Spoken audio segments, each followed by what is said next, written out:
Hello there, whoever you are, wherever you are, whenever you are. It's me, Addison, your furbog friend here in the UK, and I am back again with the second episode of the new generation of Pod of Many Things, crossed with the Cavern of Rolls, our group, our content creation group with me, Charging Badger, Manadort John, some great people from the NTG TTRPG community. We're just pulling all our resources together to try and be a bit more supportive of one another and more efficient, because I often find, I don't know about you, Jeffrey, but I often find that I need people like in a group around me. I'm the person who needs the group in the group project. Absolutely. Well, I started, I don't know if you happen to see, the MTG creator community. Very similar, trying to gather up the entirety of the MTG creator community. So yeah, I'm right there with you, man. Okay, so today we are talking about the picture perfect Paddington with the man and the myth and the legend himself, Jeffrey Palmer. Jeffrey, if you'd like to introduce yourself, where people can find you and what you do. Absolutely. Yeah, Addison, thank you so much for having me on the Pod of Many Things. Great name. I am Jeffrey Palmer, of course. I am at Living Cards MTG on Twitter, which is where I post all of my content. And yeah, I am the creator of assorted memes and photoshoppery nonsense, and for some reason have reached a certain level of popularity with people that I never expected, and here we are. It is quite funny. Like I do kind of live for like the daily or the weekly Paddington update. Like I'm like there, like, checking my timeline for it and stuff. So, and me and my friends often talk about like stuff. So yeah, obviously we're going to get into like the Paddington element, like so the usual questions. Considering that you're American, why Paddington? Yep. Oh, the children. the small bear cubs. Yeah. One second. You're fine. Is he all right, babe?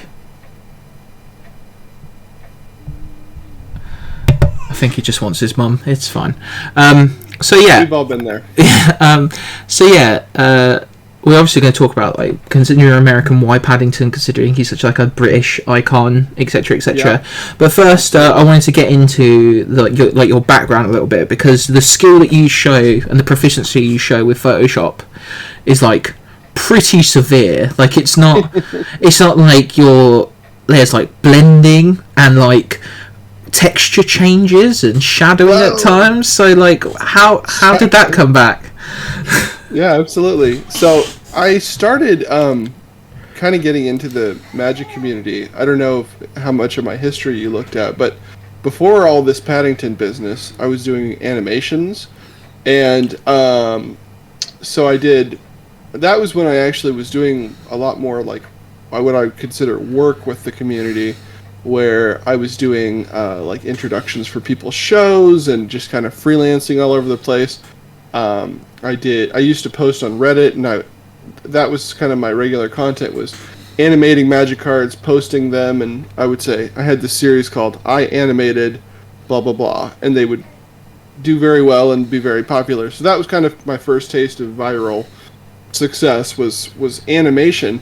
And as part of the animation, you end up doing a lot of photoshopping, because you need to cut everything out and then rebuild it so that you can actually create the animated style and be able to manipulate it in video.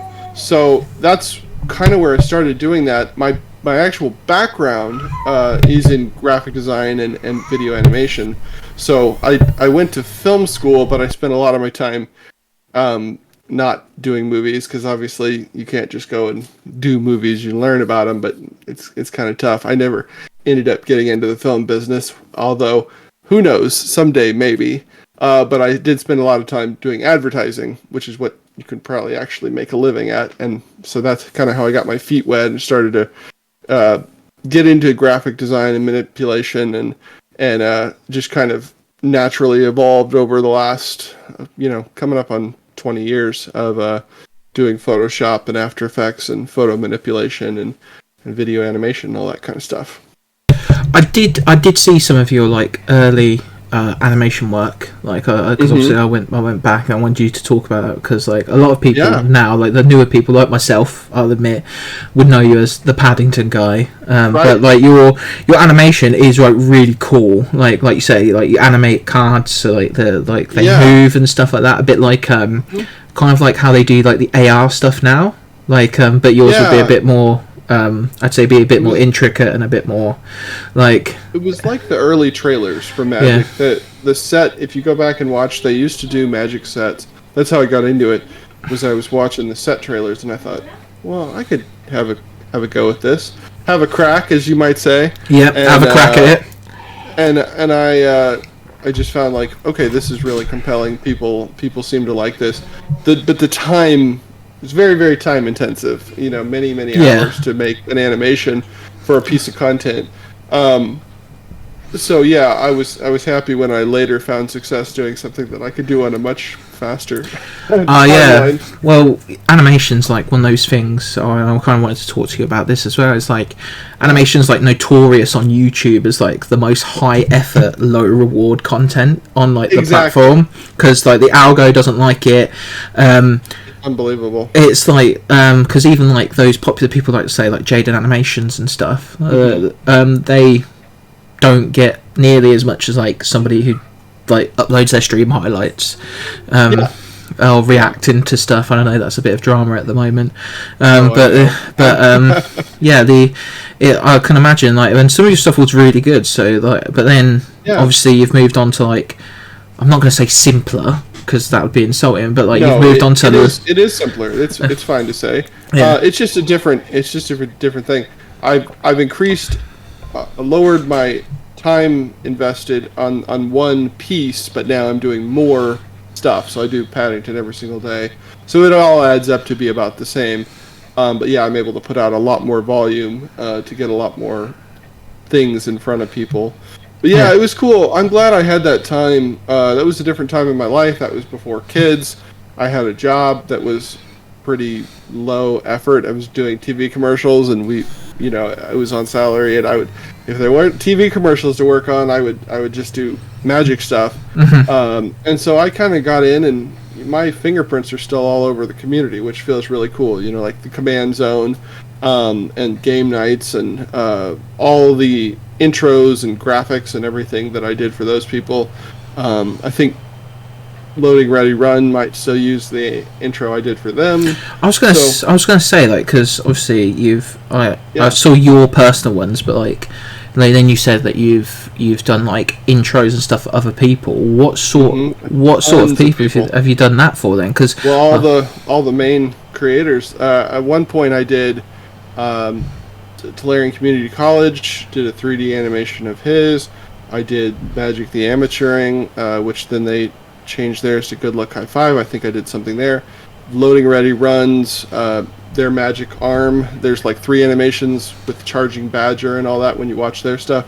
I did that. The most famous one I did for free, which paid off in dividends because they thanked me forever, was the Soul Ring intro of the Command Zone. I just made that where the ring spins and then it catches on fire and it goes from the newer Soul Ring to the older Soul Ring. Yeah. That was their intro forever.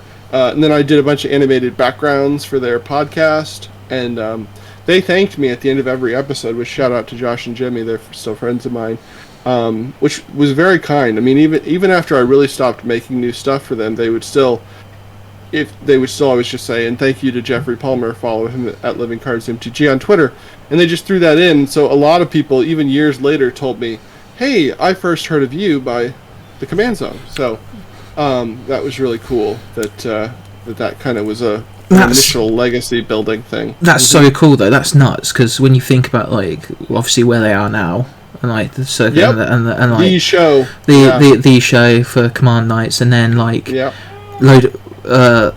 I can never say their name. I always trip over their name. It's like my tongue. Loading Ready Run. Loading Ready Run. Yeah, Loading Ready Run. Like they're like pretty close behind them. Like you've worked with like a plethora of like very, very big but also talented people, and like they're still your friends. Like you say. Yeah, every once in a while, I still talk to him. If I see him at events, it's always nice to say hi. So yeah, I always thought I was going to be the behind the scenes guy because I just never really had any content. I mean, I did my animations, but I liked doing stuff for other people, and I never thought of myself as an artist or a content creator. I never thought that I would really be making stuff, and then, until I found the Paddington series was really when people started saying, no, you're an artist and this is art, and forcing me to own that even though it's taking another piece of art and doing photo manipulation, it still counts. So I've finally come around after all these years, and I'll say, okay, yes. Have you met I'm a bit of an artist. Is it the 4 benchmarks of transformation or whatever? What's that? There's like legally in the US, I think they do it globally as well. There's like the 4 benchmarks of transformative content for fair use and stuff like that. It's definitely not fair use. I'm not trying to sell these. I would never try to do anything. I'll tell you a funny story. Gavin. The guy who's one of the head designers. Verhey. Is it Verhey? Gavin Verhey? Yeah. I think that's his last name, yeah. I've run into him just a handful of times. But I was always curious, do Wizards of the Coast know what I'm doing? First of all, I just assumed they either didn't care or didn't know. Come to find out, no, they do know, and they do really enjoy what I'm doing, because he said, they're great, they're wonderful, keep doing them, we love them, amazing, don't ever sell anything. And I was like, yes sir. Yeah. He just threw that into the end, like, don't sell t-shirts, and I'm like, yep, okay. Good shout. It's stepping on 2 IPs that it's definitely taking other people's art, and that obviously the Paddington stuff is all Paddington's like IP in the UK is like nuts. Like they do not like it being messed with. So I it's like a big part of London. I tagged the original account for all of the first series and never got a whiff of acknowledgement. Yeah. But yeah, it's fine. It's fine by me, as long as they didn't yell at me to stop doing it. So. No, well, that's amazing. Like you've got like this massive resume in the background, like that people aren't. And like your story about film school is quite funny, because I went to school to write, if that makes so. Like I did a creative writing degree. Like I wanted to get into publishing and stuff. And then what basically happens is you either get into copywriting, which is advertisement, or teaching. Or which is what I do, and then I think the funniest one was one of the most profitable. Do you guys have Dulux Dulux colors in the US? No, I think so. It's a really famous paint brand in the UK, Dulux, and basically one of the ways that you can earn money as a writer is coming up with the names of paint. And it's actually marketed at us, and we're like, oh my god, yeah, no. The velvet handcuffs, man, because you're like, well, I thought about it. I thought, well, should I go out to LA and then sleep on couches and try to become, be a PA and try to become a director? But as I was there, I found a gig and they were like, hey, just come do some advertising. And then you start getting a paycheck and you're like, am I really going to leave this? Yeah. It's literally that, like, I have like tons of story ideas, etc., and like I've spoken to like a couple of authors and stuff like that. And they're like, oh yeah, you're gonna need to give it time, rah, rah. And like, then I'm like, I'm a teacher. Like, there's that doesn't exist for me. Like, well, just to give you a modicum of encouragement, my mom was a teacher. She had an English degree, and then she submitted to a writing contest. This was in the 80s, and she won and got noticed, and then went on to publish 50 books and have a career as a successful author. So that's dope. That's so cool. It can be done. Yeah, it can be done. She's not like a millionaire or anything. She just made like a good living, like just like writing. We were always jealous of Mom because she didn't have to get up and go to work in the morning. She would start at like 10 o'clock and then be done by 2. But she wrote 6 pages a day, every single day. And so that equates to 50 books over the course of a career. So, she's like Stephen King levels of prolific. But, yeah, that's all you have to do if you can do it. So, little encouragement for you there, Addison. I appreciate that, Jeffrey. Don't despair. Give it a try. I myself want to do screenwriting if I can ever commit, try to finish and stop having ADHD. I don't know if you guys have that over there. Oh, yeah, I know. I'm massive attention deficit disorder. Just so you're aware, in case I do anything weird, I am autistic. So we have the mental deficiencies too. So no, it is interesting though that you come from quite a creative family as well. If your mum's writing, you're animating, you're in this filmmaking space. I do think it's quite funny that you said that you wanted to be behind the camera or behind the screen, making animations for people. Because one thing that I have noticed recently in the YouTube space and streamer space and stuff is editors and stuff are becoming their own little micro celebrities. Well, no, nobody wants to do it. So the ones that can do it and do it really well are starting to really get notice and kind of getting their pay their dues. So it's exciting to see for people because it's hard work. I don't, it's often a thankless job and doesn't pay very well. So I'm happy people are getting the recognition for sure. Yeah, because editor tags are now a thing, etc. So you'll have edited by. You'll have people mention it if they're doing certain types of videos. They'll be don't do that, and then they do it, and they've got their own styles and stuff, and you can almost recognize an editor via their style, which is kind of really cool. I've always really enjoyed that. I think I don't know if I grew up in the YouTube era because I'm 30. Sorry. I'm 30. God, I'm gonna be 38. I was supposed to think. I just asked my wife, how old am I? I'm gonna be 38 on Sunday. So nice. So I'm 30. So I grew up with KSI and everybody, and then the Sidemen, and seeing their editors become more and more interesting and persons in themselves is really cool. Okay, so we've got the background. You've got this amazing plethora of work. You started animation, and then you meet the big dog. You meet Paddington. You see him across a crowded room or something. I don't know. I know. So let's start. I love it. You want to start at the beginning, the origin of that? Start at the beginning.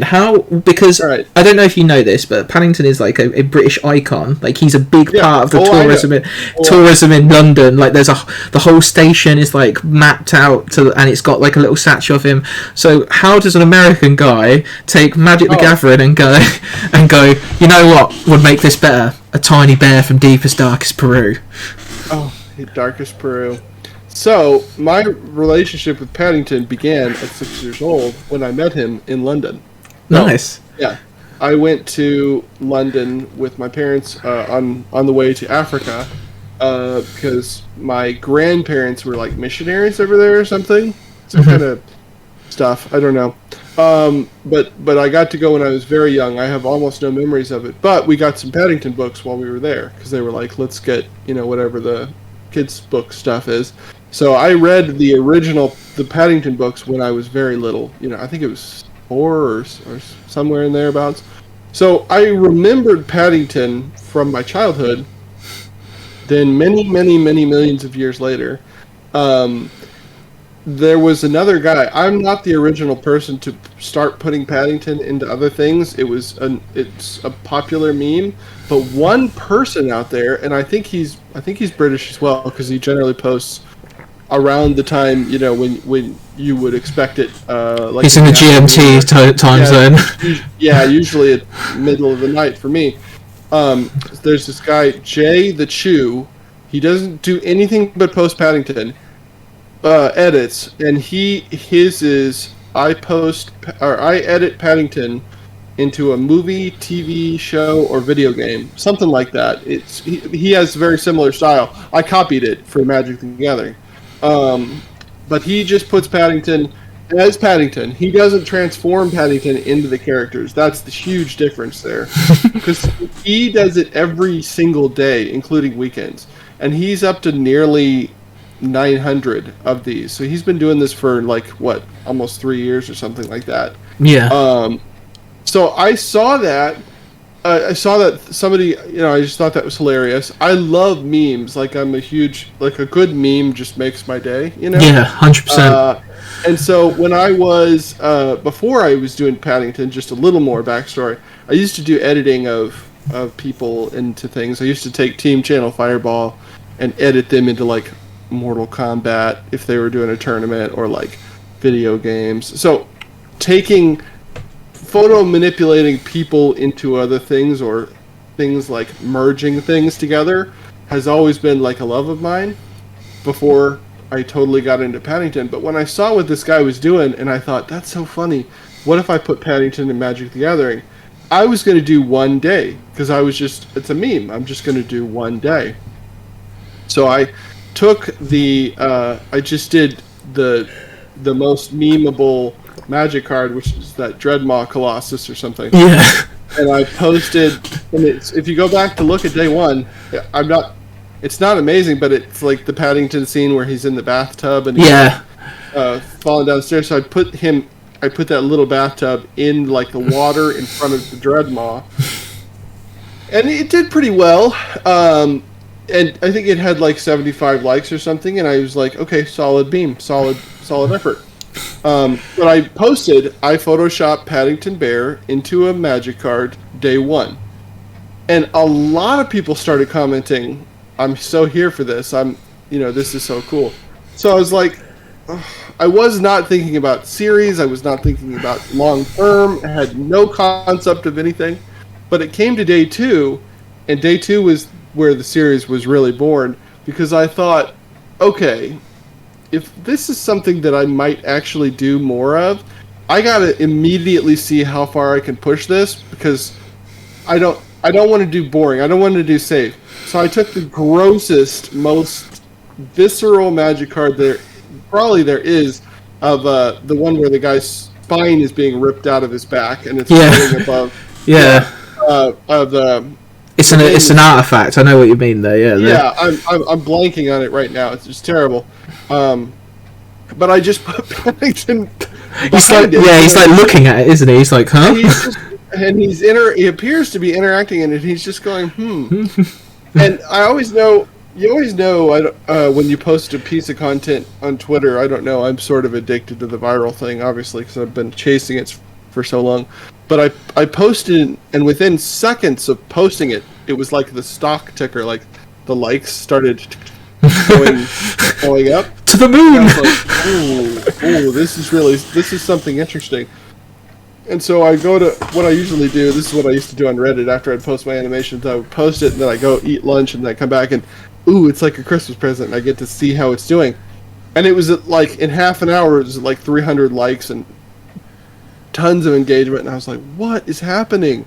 So I opened it up, and so many people had followed me. I couldn't fathom it. Like hundreds of people just that day followed me, saying, okay, we're here for the Paddington series. And I was like, what have I done? What have I gotten myself into? Suddenly people are showing up. So yeah, I just suddenly at that point was like, okay, day 3, let's go. It took off. It is really interesting, because I've got the Ko-Fi link that you've recently done. You've done like an updated Ko-Fi link, and I've got it bookmarked because again, it's one of my favourite things. So yeah, it's like one of my favourite things because they're in order. So like you've got like day 3's like Yargle like throwing Paddington into its mouth. I love Yargle. I'm such an evangelist for all the weird like Yargle and Brushwag and Fibblethip. Yeah, these are like and Joven, the muscle guy. Yeah. These are the ones that I love. I've done Paddington of all of them, but I love them to death. But yeah. I think one of my favourite ones, the duress one, like the one where you did the duress art, where it's like got spikes around him. Yeah, I'm very proud of that one. That was where I started really going, okay, if you're gonna do this, like put some art to it. So I started doing like the shadow of the pieces in front of his face, and like really trying to color match and sync the Paddington into the scene so that it tricks your brain. Like when you look at it, it almost looks like it always was like that. I don't want Paddington to stick out in any way, except that your brain goes, "That's Paddington Bear!" Like, what the hell? Yeah, and I think you see that slowly take form. So, like, obviously the spinal one, it's a bit like he's just like looking at him. It's almost like in a museum piece. Like he kind of he sticks out because he's not supposed to be there. That's the joke. But then as you go through, and like the Yaga one's a bit like, oh yeah, he's just throwing him into his mouth. Like that's funny. But then as you go through, there's like him on horses, him like taking his hat off to like signal people. I think one of my favourite ones is the one where there's everybody and he's like shocked, like you've put him in the crowd and he's like and like it's just so funny. Like I'm genuinely like here, like I want to put this on a playmat. Like the prime time one is so good. The prime time one is there's so many good ones. So like you laugh if you saw my Paddington images folder. I have, because that's what happened. Like at first, I was just going to do like the other guy was doing and take Paddington, and he will be Paddington as himself in the cards. But then pretty quickly, I was like, but wouldn't it be so much funnier if I pretended like it was a cosplay thing? And Paddington. That's the best way to put it. That is so... Yeah, like that's what I've even said that sometimes. I say today Paddington is cosplaying, whatever. But like actually replacing a character or transforming a character into Paddington, that was I think really when I started to distinguish what I was doing from what had been done before, and those popularity took off of, especially when I started turning dragons into Paddington and like really breaking the form all to hell. Yeah, you've got one of my favourite creatures. Like I'm still trying to figure out a way to get this guy in a commander deck, like as the commander. But you've got Phaenax, God of Deceit in here, and that's like one of my favourite ones. I'm like, that one's so good because like you're not even.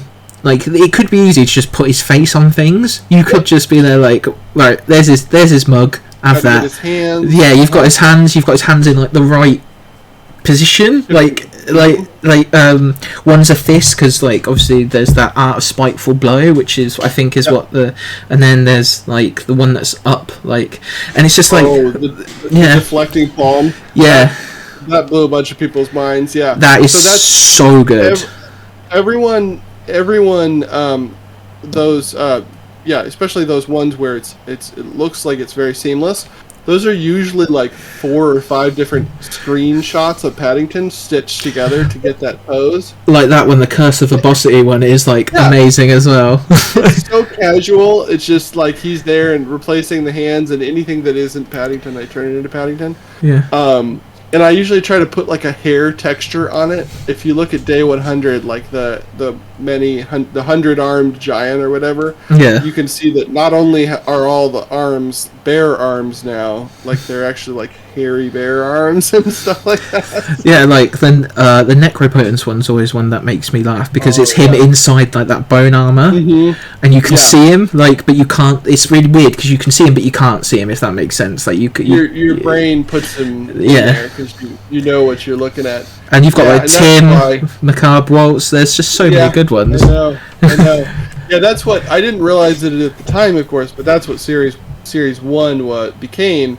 Was me going, okay, let's do every iconic Magic card that I could, and I couldn't believe that I did 200 days of the first series, and of course I had no intention of coming back to it after I stopped, because I just thought I can't top it, I can't equal it. I've already done every Magic card that there is, that I thought was cool.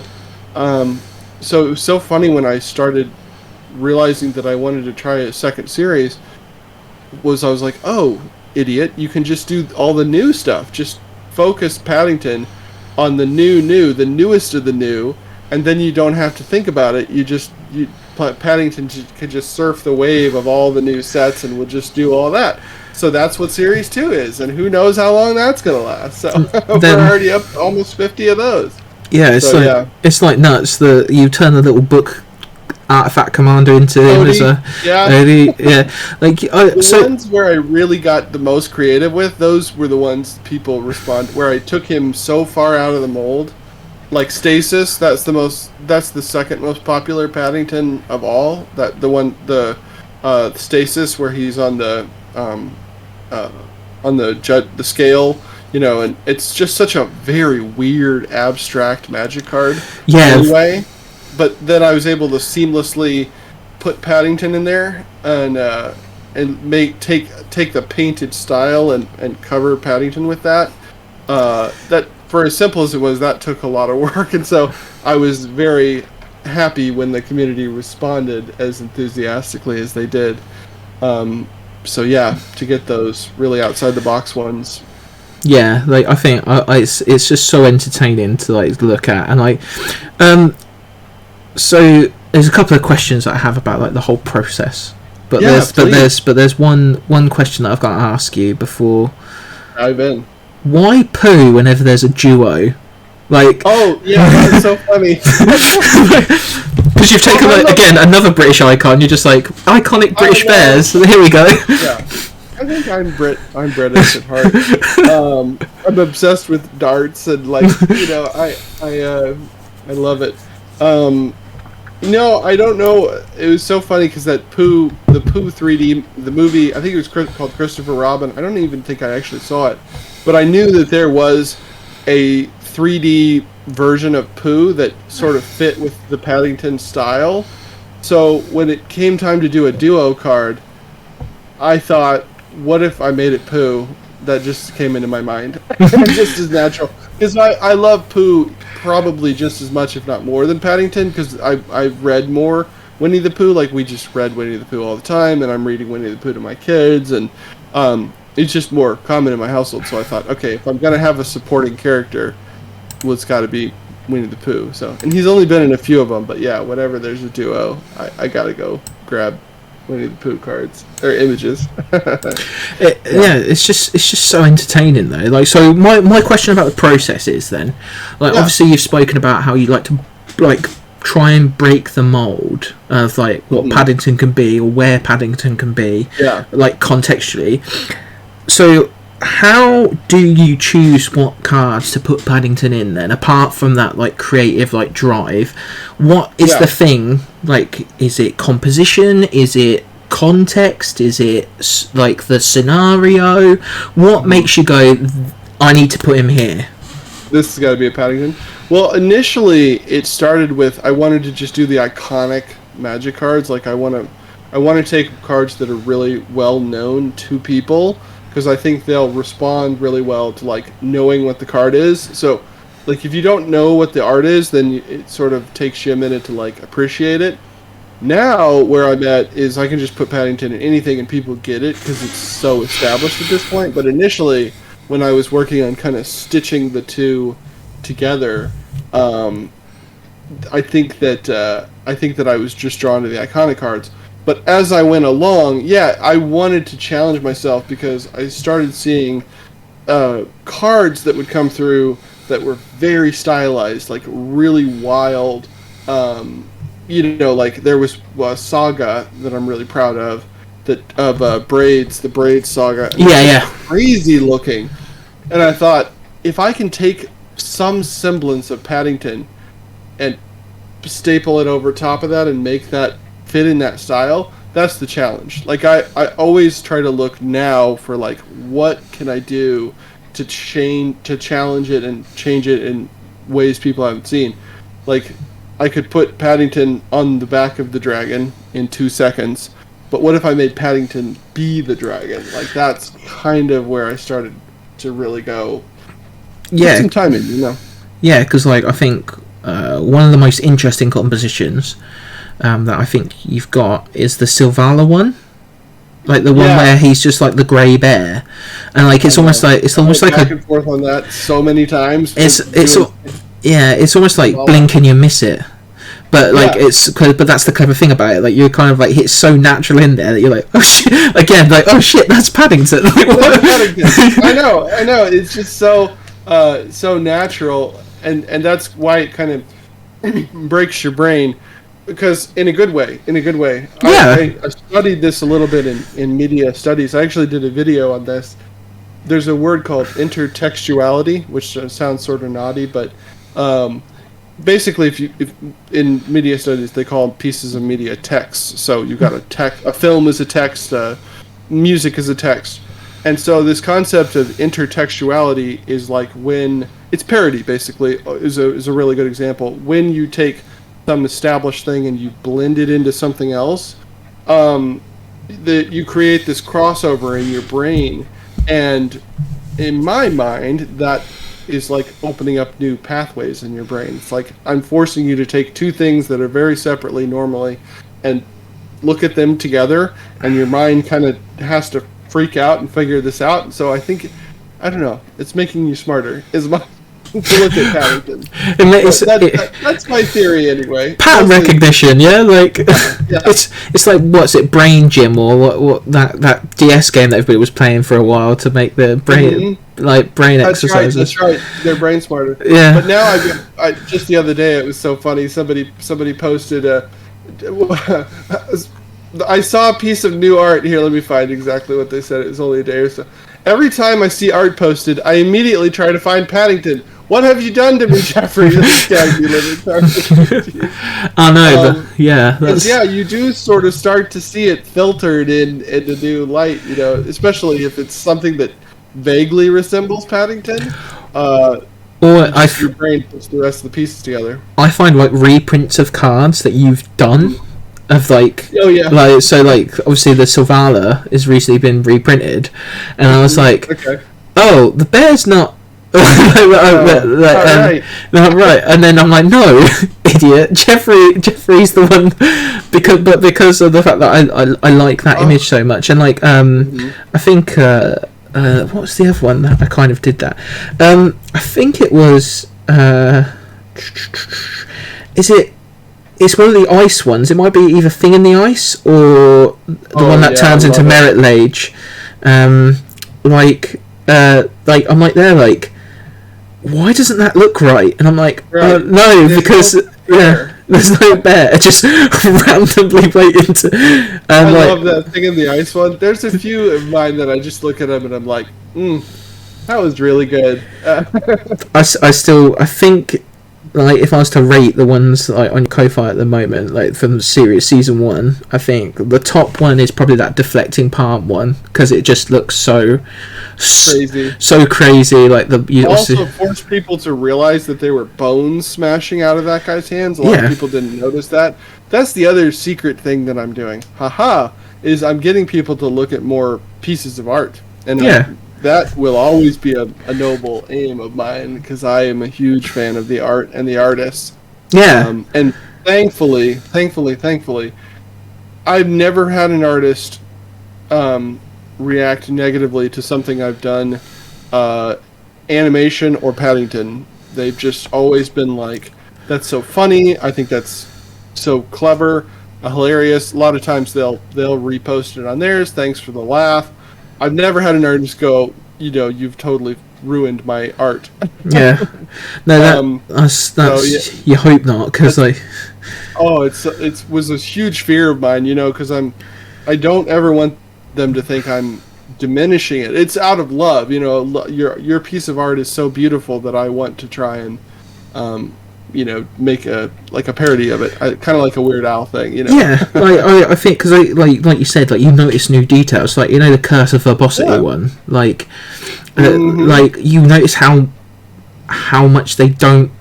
How much the other characters are like reacting, like you don't realize that because you're. I know it there. Yeah, like you because you're drawn to that guy in the middle, and then you realise that everybody kind of like hates this guy, like everyone, and so many good details in the art. Yeah. Like I think the Fibblethip Lost one's funny because you made Paddington with Cyclops.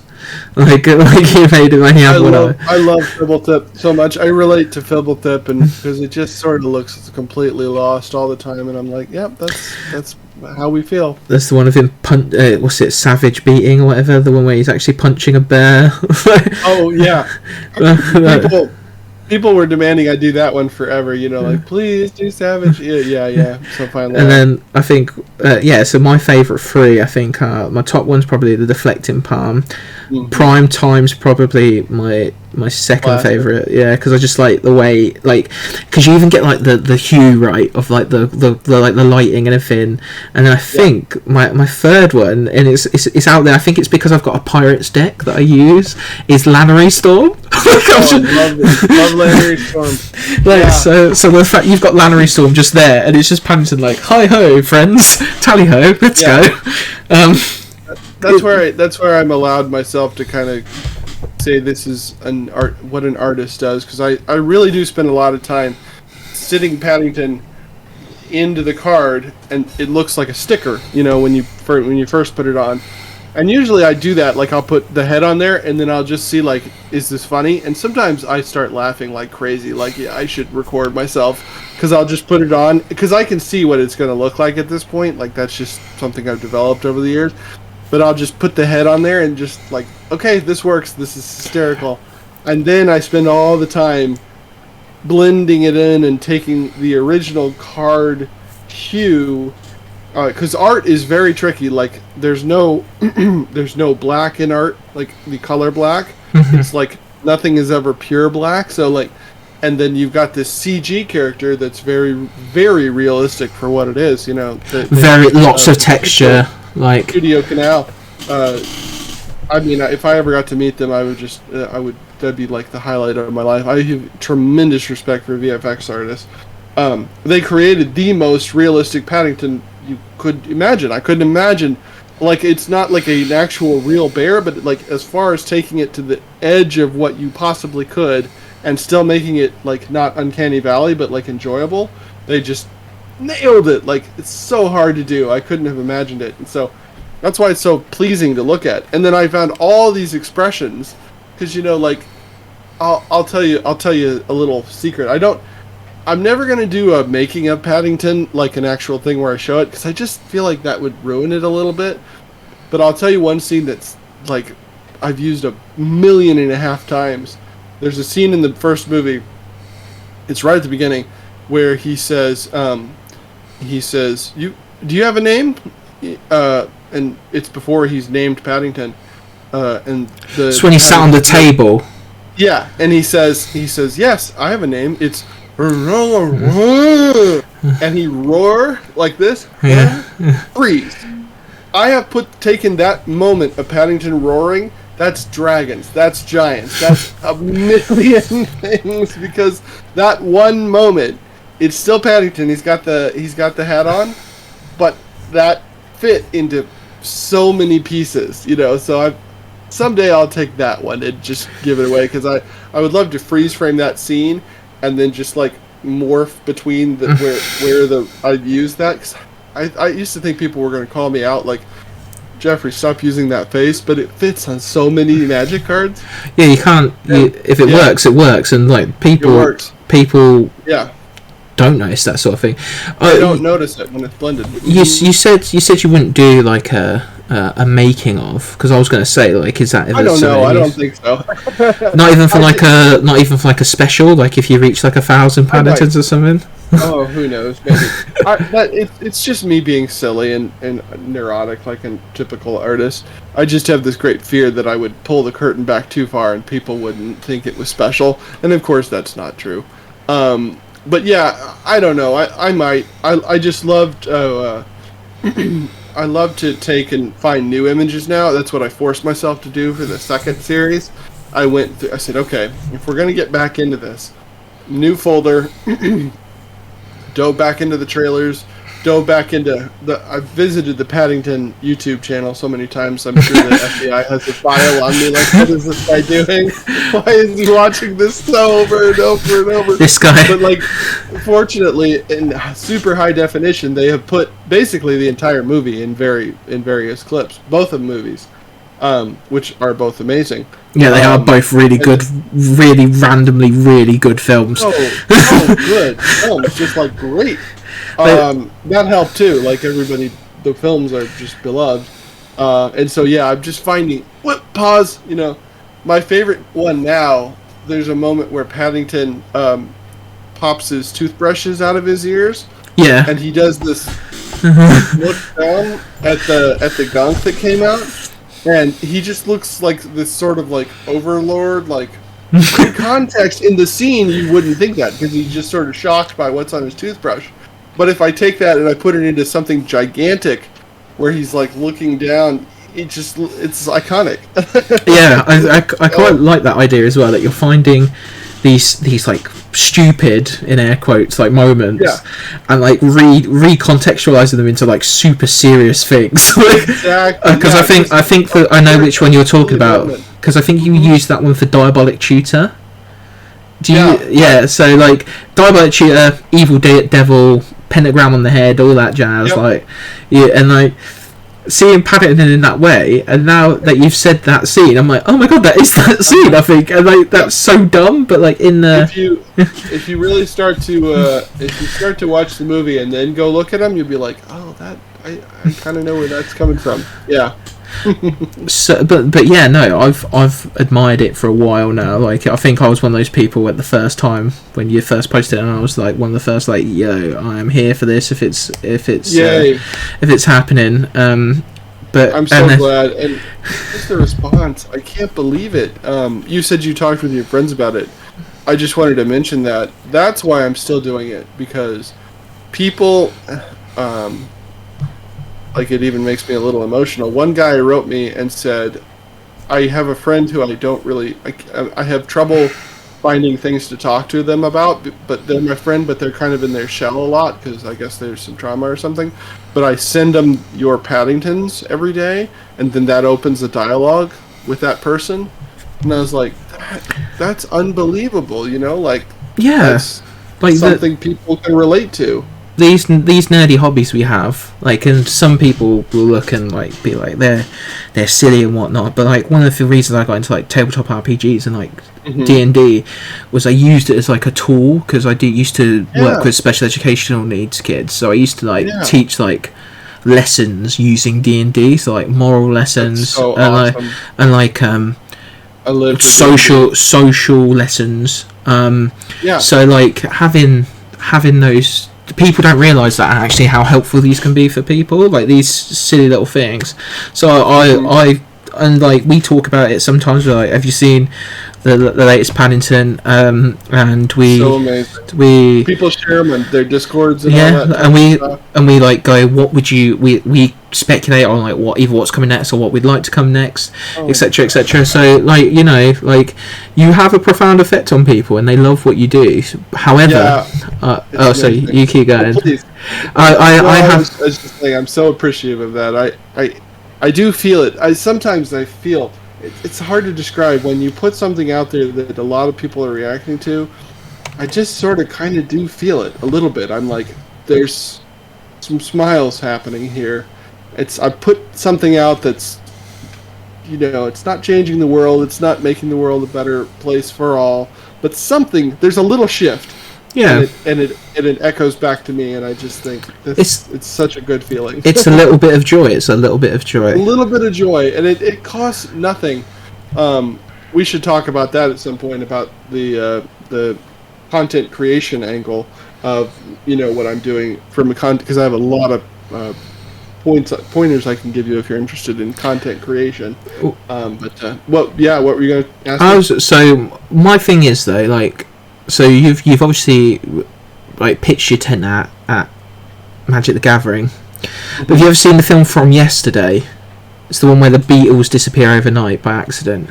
Yeah. Like, I didn't see it, but I saw the trailer. Yeah. So like, imagine, right? We're going to do a From Yesterday moment, but it's Magic the Gathering, but you still have to somehow, like, you're still somehow Jeffrey Palmer, the guy who makes the Paddingtons. Yeah. But like, you now have to choose a different franchise, a different horror movies. Absolutely horror movies. I love horror movies, and I put Paddington. See, this is the problem. There's the other guy I was telling you about. He's putting him into movies, so I felt like I didn't want to step on his toes a little bit. But I put Paddington into that movie Insidious. There's this scene where it's like one of the scariest jump scares, quote unquote. Like they put people up on a heart monitor and they tested what's the scariest movie moments of all time, and that was one of them. But it's where that little evil devil clown is like leaning out from around the side of this guy, poor Patrick Wilson.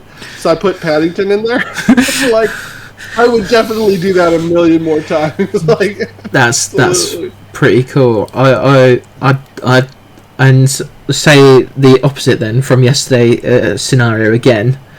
Okay. However, Paddington disappears, but you've still got to put a character of some sort, and I'm gonna make a caveat because you've said about Pooh Bear, so I'm gonna say that for some reason Pooh's not available either. Like, yeah. Oh man, it's so tough because it's such a character that I identify. Probably, maybe I'd pick a different magic character, but then I would only have probably one or two angles from him. Oh, it'd be so tough. I don't know. Who would you see? I think I don't know why, but I think it recently went on Amazon Prime, and as I was like leaving, so I've recently just moved schools in my job, and as I was leaving, one of the kids in one of my classes was obsessed with the Lorax, and like would genuinely bring it into everything, no matter what we were doing, right? The Lorax got mentioned, and I had to like do a 3-minute tangent with this kid. He was SEND, like he was a sweet kid. Don't get me wrong. I actually like loved teaching him and everything. He was so funny, and like because he even made me like this little cutout of the Lorax as like a leaving present, because of the fact that he brought it. So I my one put the Lorax in everything. Because could you imagine him in like some of the situations? I speak for the trees. I know. Lorax, would just put him in. We don't need to even cosplay him or anything. Just standing there looking disappointed at whatever's going on. You know? Yeah, like I can imagine I've read that book to my children a million times. It's such a classic one. Yeah, and a good message too. Don't destroy the earth. Don't cut down the truffle trees. Come on. Yeah, they are. Yeah, because I feel like Dr. Seuss characters will be like. If there was like I love Dr. Seuss a more 3D like Paddington and like the Lorax and like Horton Hears a Who, like I hope the ones from the art would be quite hard to like bring in. There's my favorite Dr. Seuss book is that one where he meets the pale green pants with nobody inside them, because it's like such a horror movie story, and like I've read it so many times. It's like this person is classically like insane. There's so many great things, and like then this guy just putting his arm around this empty pair of pants. It's so mad. It's so insane. I love it. I'm obsessed with it. Rocket in My Pocket is like horrifying when you think about the fact that this kid is just going through his house and there's all these like monstrous things. Yeah. There's a Fendo in my window. Yeah. A lot of the Seuss books, there's like one sort of character and like they don't interact with other humans. They just like seem to be able to see these other creatures, and it's like, is this really madness? Is this a study in insanity? What this was going for all along? He was actually a doctor. He was doing a number on all of us. Yeah. But yeah, I would say something like the Lorax or something would be a good way to good shout, as you guys say. Good shout, brilliant shout. I'd go for the Lorax. Yeah, but yeah, no. So obviously we've spoken about your history, Paddington, the process in which you grab like stills and stuff. We've talked about what. We've had a bit of a fun hypothetical game and stuff like that. So if you want to, we can slowly finish off with that content creation stuff you wanted to talk about. Because I would, obviously, me and my friends would be massively appreciative at the Cavern of Rolls, because we're thinking of like written content. Obviously, I've moved the Pod of Many Things from my own channel to there to like bring the people who I know it's a small audience, but we play Commander games on there. So whatever you would be able to tell us about content creation would be amazing. Sure. I think I've seen it because I've worked with a lot of content creators and obviously kind of been around it for a long time. The biggest thing that I would say to people to be cognizant of is, what are you asking from people? Because usually content creators get in the mind of what I'm going to provide to people. They think about like, I'm going to make this thing and then give it to people, but they don't think about what am I asking the people to engage with. And so this is a thing like with gameplay videos, with long form podcasts and stuff, like you're asking for a lot of their time. You're asking for like an hour and a half of their life or something to listen to us talk. It's worth it, obviously, in our case. Yeah. But you need to be cognizant of people, of what they're giving up to engage with your content. So sometimes people say, well, I put all this effort in and I'm not seeing the results. And I'm saying, well, you've made a 2.5 hour unedited Commander gameplay video, and obviously you put in all the cards and you put in all the stuff, but it's too much time. People just aren't willing to give that to you. So start smaller. Take a piece of something and put that out and build up to where people are going to want to engage in your longer form stuff, because you've got that trust that you respect their time. Because that's the biggest thing. Like, if people don't feel like their time's respected, there's so much other options, they'll flip you off in a second. It's like they're flip channels, not flip you off. They'll probably flip you off too. It's the attention economy, isn't it? You've got to be aware of what. Exactly, and so that's what I noticed with this Paddington series. It's a single image. Yeah, I'm asking the lowest I can possibly be asking of you, which is just look at a picture for a second or two. Obviously, most content creators aren't going to be at that level, and that's fine. This is a rare case. I'm sort of in this very weird, uncharted territory. But you can do short things. Take pieces of stuff that you're already making, break it up, break it apart, and get to the heart of what you're trying to say, and then start to build. You'll build your content up along with your audience. They'll come along with you if you start with something that they really can identify with and enjoy quickly, and then you'll reach a larger audience for sure.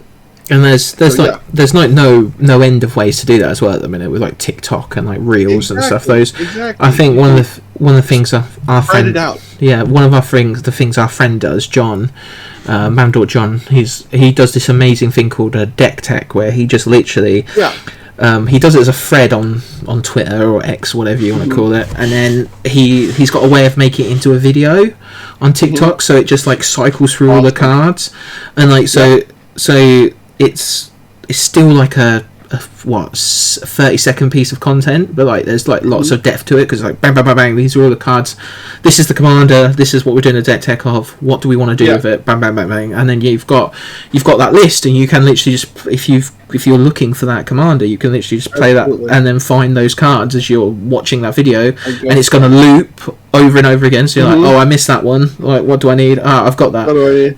There you go. So absolutely.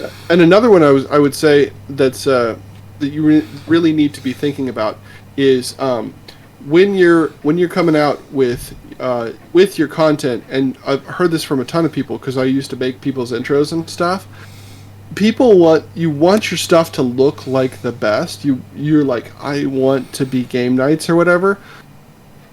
Throw it away. You're never going to be that. You're never going to be Game Nights. That's such an unrealistic standard that if you start chasing that, you're never even going to shoot 1 second of anything. Yeah. Because I just hear a lot of people saying, I don't have a good camera, I don't have a good mic. To start making content anymore, you really don't need anything. And in fact, I almost feel like you're doing yourself a disservice if you try to get the more expensive type stuff to start. Because people, again, this is something that will build over time. First of all, you got to prove to yourself that you're going to be able to do it. That you're going to be able to do it consistently. That's the third thing I was going to mention is posting consistently, because people will lose attention very quickly. When I stopped posting Paddingtons and I tried another series, my Little Magic of the Movie series, some people thought I had quit Twitter. Like I stopped making the thing that they knew about. And so I stopped existing. Then when I started Paddington, a ton of comments were like, he's back, he's alive. And I was like, I was always here, my guys. You can curse. We're going to swear on this podcast. No, we can swear. Like, we're British here. I was here the whole time. we're British here. We don't mind cussing. Okay, wonderful. Yeah, I was like, well, hey, it's don't call it a comeback. I've been here for years, or whatever the line is.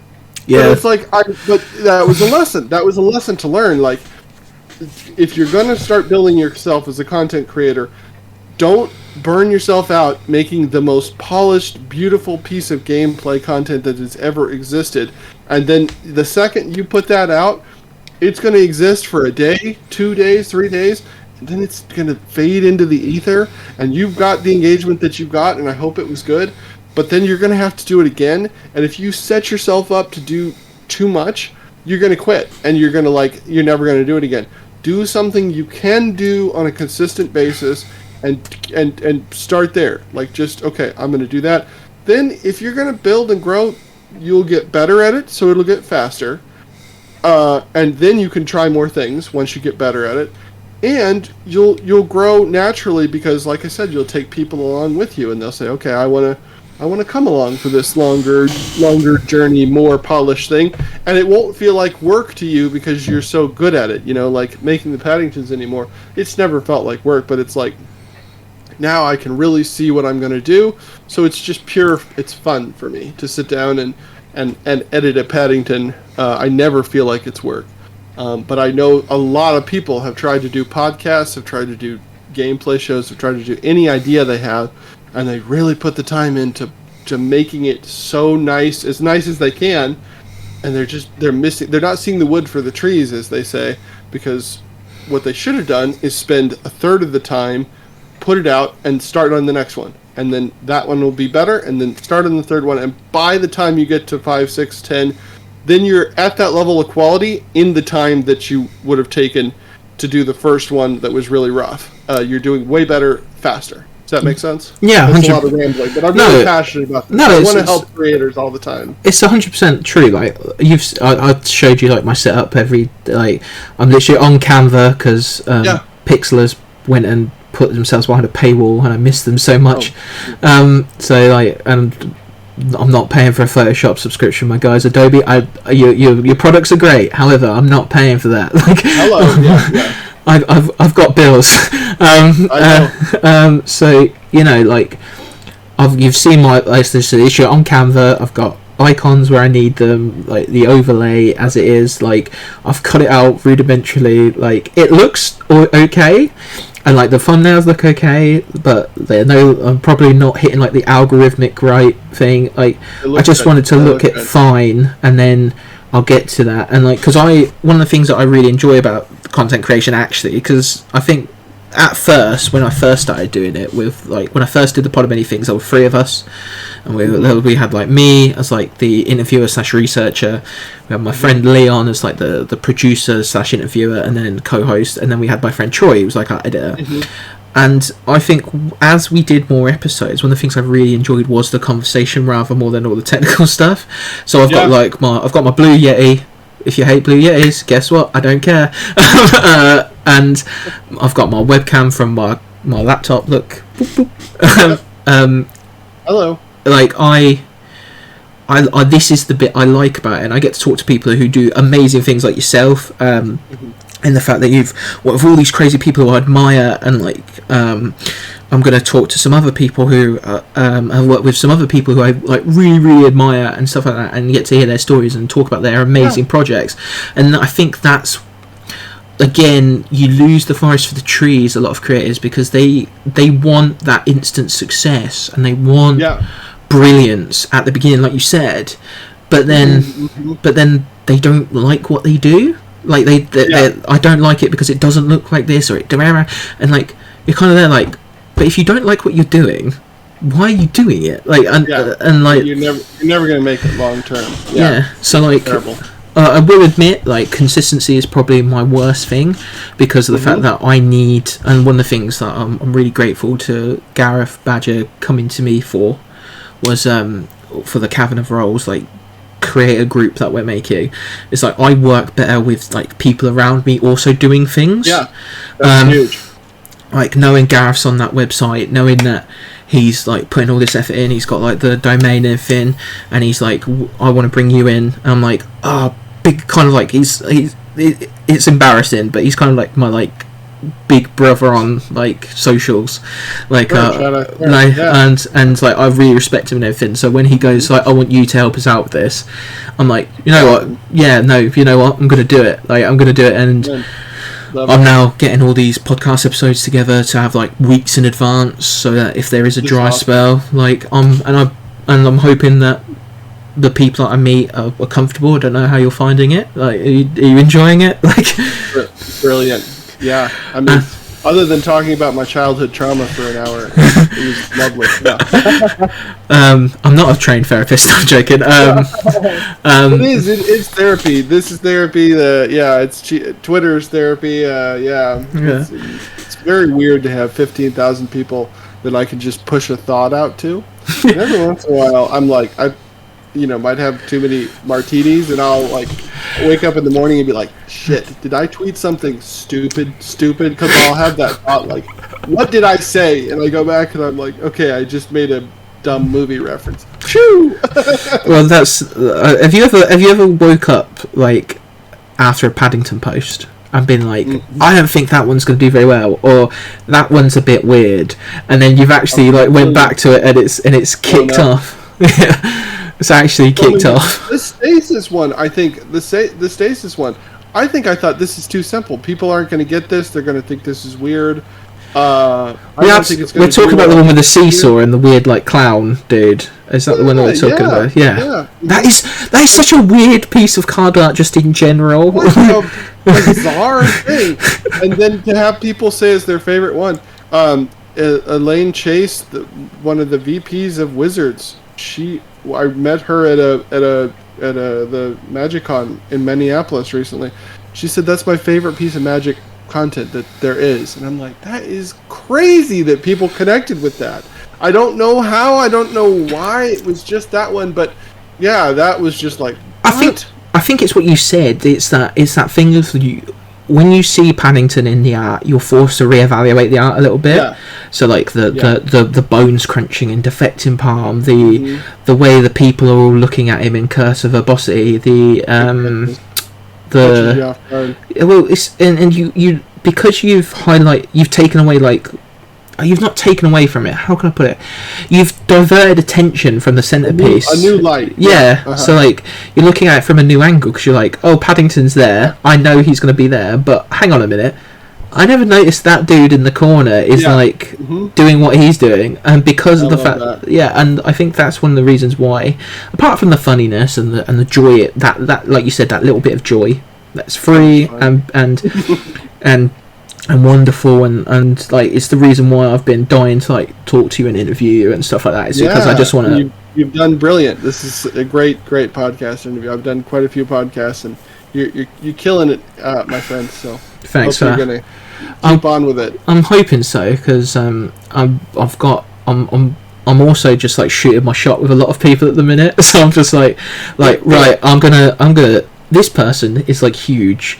They've got a contact me email. Who knows? So I'm gonna have a look at that. But I just wanted to say thank you and stuff, and I think we're slowly but surely we've reached the end. So I think we can, if we cut it there and say that I'm gonna say thank you for what you do, the conversation, like your time and things. If you want to like do your outro and everything, and then I'll do mine, and then we'll sign off for the world to see. Great, go for it. Alright, so Jeffrey, where can the people find you? What do you do? What do you want to do? What are you hoping to do in the future, etc., etc.? First of all, thank you so much for having me on. This has been brilliant. I will remain on Twitter as long as Twitter remains a thing. I have said that if it goes down, I'm out. I'm going to go raise goats in Estonia and never engage with social media again, which isn't true. If it really goes down, I'll go find somewhere else. But for now, hit me up on Twitter at LivingCardsMTG. If you are a content creator of any type, and you are interested in being, right now we have a list of the MTG creator community. I'm hoping to be expanding it into a more formal website and really start to get some things going with that. Hit me up there and just say, hey, I draw magic cards on the back of doilies, and that's what my content is, and that's my passion. I don't care what it is. It's the Festivus for the rest of us. I'm just collecting everybody who's making any kind of content and trying to put them together so that people can find each other, first of all, and then trying to support each other by lifting up smaller creators and highlighting anybody who's making cool stuff, because there's a lot of us that are just kind of just out there in this sea of the community. It feels like a small community, but then sometimes it feels like such a huge community. So hit me up if you're a content creator, and if you're looking for some new stuff, visit my Twitter page, and you can find numerous posts about the MTG creator community, and check out the list to find some new content. But that's where I'm at. Build bigger tables, not bigger walls when you're successful. Like, wonderful. Well said. Like, no, that's really good of you as well. And obviously, I have been Addison. You can find me at FurbolgFriendUK on Twitter, Instagram, Threads, all that jazz. You'll find this video on the Cavern of Rolls YouTube channel now that Pod of Many Things has moved over to the Cavern of Rolls, and you'll find it as the Pod of Many Things on Spotify audio wise if you don't have the time to sit and watch it on YouTube, which is fine. But as always, whoever you are, wherever you are, whenever you are, I hope you're safe, I hope you're well, and I hope that you carry on enjoying Jeffrey's work with the Paddingtons. See you in a bit. Bye. Bye-bye.